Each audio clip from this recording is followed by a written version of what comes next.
था जिसपे हमने अपने एक्सपर्ट से नज़रिया लिया था, वो था आयशर मोटर्स, क्योंकि ये पूरे टू व्हीलर पैक में बिल्कुल परफॉर्म नहीं किया है। एक बार अपनी आपसे समझना चाहेंगे, देखिए कल जो है वो 4900 के आसपास था, थोड़ा सा वहाँ से मूव ज़रूर दिखाया था, पर आज फिलहाल डे हाई पे है। आप कैसे देख रही हैं अपनी आयशर मोटर्स को, आपका क्या टेक है? आयशर मोटर्स में कंसोलिडेशन हो चुका है, मतलब कंसोलिडेशन हो रहा है और नए लोज नहीं बन रहे, ये एक बहुत अच्छी बात है। और ये सारे जो शॉर्ट टर्म मूविंग एवरेज जैसे 20 और 50 दिन के मूविंग एवरेज के बीच में कंसोलिडेशन है और आज ये स्टॉक इसके ऊपर निकला हुआ है। मेरे हिसाब से ये मूव कंटिन्यू रहना चाहिए ऊपर, कम से कम 5,000 रुपए तक, और 5,000 का लेवल अगर सस्टेन कर जाता है तो हमें एक बड़ा मूव दिख सकता है अराउंड 5200 तक। तो इसमें तेजी की पोजीशन करंट लेवल पे भी बना सकते हैं, रिस्क रिवॉर्ड बेहतरीन है। नीचे 4835 का हमें स्टॉप लॉस लगाना है और ऊपर 5000 एंड 5050 का टारगेट रखना है। ठीक है, 5000 और 5050 का जो है फिलहाल आपको स्टॉप लॉस सुझा रही हैं अवनी, यहाँ टारगेट सुझा रही हैं, माफ़ कीजिएगा यहाँ पे, और 4835 रुपीज़ का आपको स्टॉप लॉस लगाना है।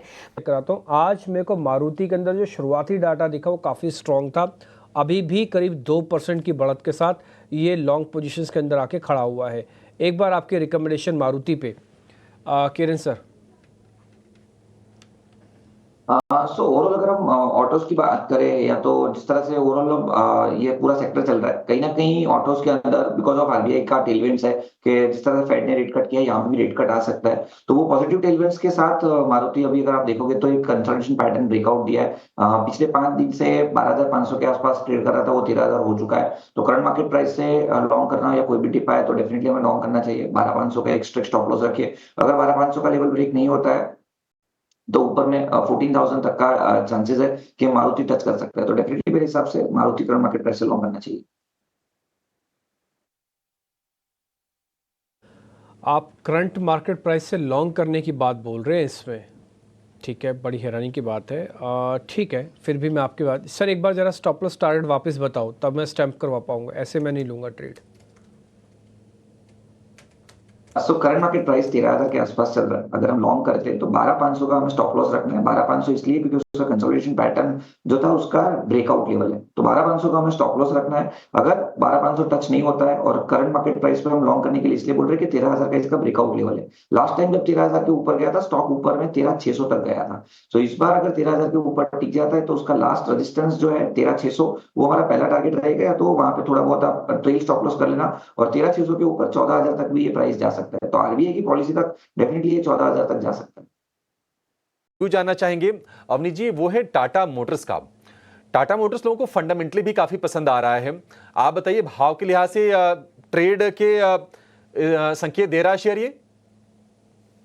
जी बिल्कुल, ये ऑलरेडी जैसे हमने डिस्कस कर लिया है कि ये ऑलमोस्ट अपने 200 दिन के मूविंग एवरेज के से थोड़ा सा ऊपर कंसोलिडेट कर रहा है स्टॉक।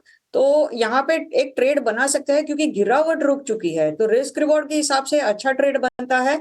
ऊपर आने में शायद थोड़ा समय लग सकता है, इसलिए इसको या तो फ्यूचर्स में या कैश में ट्रेड करें, ऑप्शंस अवॉइड कीजिएगा।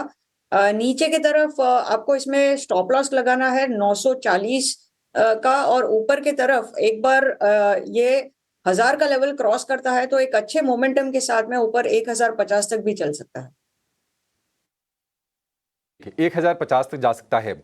सीएससी 200 रुपए के ऊपर हम लगातार मजबूती देख रहे हैं, आज भी शुरुआत तो ठीक ही की है। सीएससी कितना चलेगा अभी अवनी जी? जी सीएससी में ऊपर 224 के लेवल पे एक रेजिस्टेंस है, तो यहाँ पे जिनके पास है ऑलरेडी वो बने रह सकते हैं 224 के लेवल के लिए। और नीचे इसका सपोर्ट काफी डीप है, इसलिए फ्रेश बाइंग की सलाह नहीं रहेगी। जो है वो बने रहिए 224 के टारगेट के लिए। ठीक है, 224 के टारगेट के लिए सीएससी में बने रहने की सलाह है। 208 रुपए का फिलहाल भाव है।